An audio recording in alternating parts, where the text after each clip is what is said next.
Hey YouTube, it's Jesse, here to make a real quick video. Channel 33 RPM, that's Frank in the vinyl community, did a video with his 10 essential rock albums to own on vinyl. And he challenged us to make a response, a video response, or leave in the comments. I'm leaving a video response of what your 10 essential albums are to own on vinyl. So, I technically went through, this is like 90% of my collection. Here's the stack. Here's 10 albums. So, I'm kinda, these aren't in any order. These are just me showing them. Number 10, The Beach Boys in concert.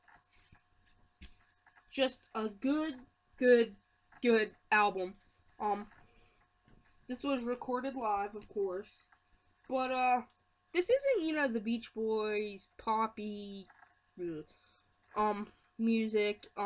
This is more, they took some of their songs from the time, 1973, and sang here, but they also took some of their,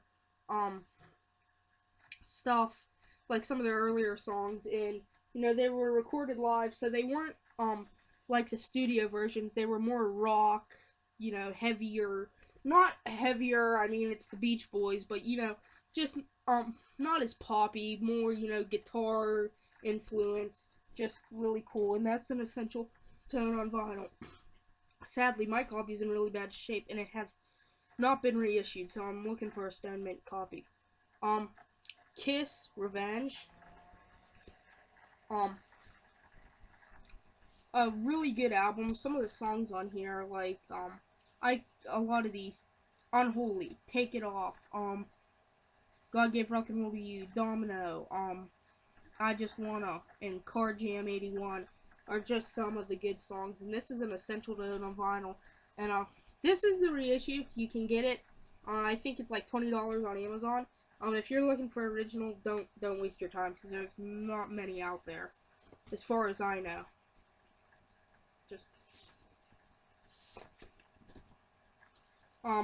Just a solid album. I think, Kiss had so many good hard rock albums in the 70s, and then, they took their makeup off, and it wasn't so, I've heard a lot of those albums, and they're just not real hard and heavy, but this was their album that they started getting grungier, hard and heavy, and, I don't know if the makeup had anything to do with it, but after this album was released is around the time they put makeup back on and they stopped making albums and started singing some of their old stuff. So that's a really good album. Here is another one. Queen, Sheer Heart Attack. An essential, an easy find. This was Queen's third album. I'm sure people know about Queen, but a lot of people probably don't know about this album. It's an older. It was 1974. There's just some good tunes on here. Side 1's okay, but a lot of the songs, every track on side 2 is amazing. Another one, the Ted Nugent Double Live Gonzo.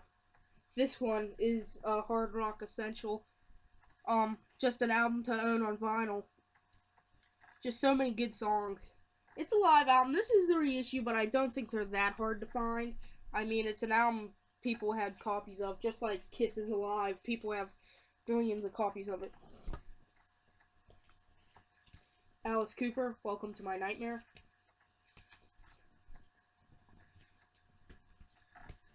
Led Zeppelin 4.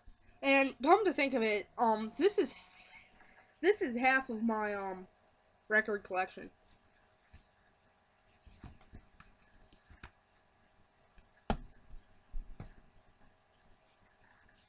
The Rolling Stones, Hot Rocks.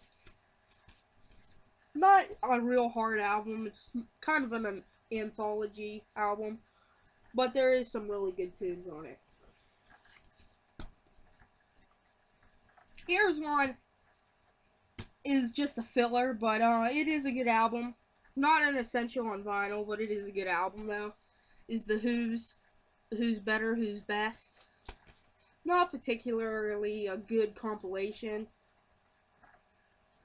It's not really a good compilation. It's just, it was a filler. It's not a bad album, but it's not one of my essentials. I had just found it and picked it up. Here's one I gotta show because so many people show Kisses Alive, which is an amazing album, but people show it a lot in vinyl community videos. So I went off the grid and grabbed Alive 2. I don't know why I grabbed this copy. I have a much nicer copy, but Alive 2 is just an essential. Alive is, of course, but the track list, especially on this, you gotta love all these songs. The last one, not a rock album, but an essential, is Elvis in Person at the International Hotel. Doesn't fall into a rock category, but just some good Elvis songs. Alright, catch you later. That's my 10.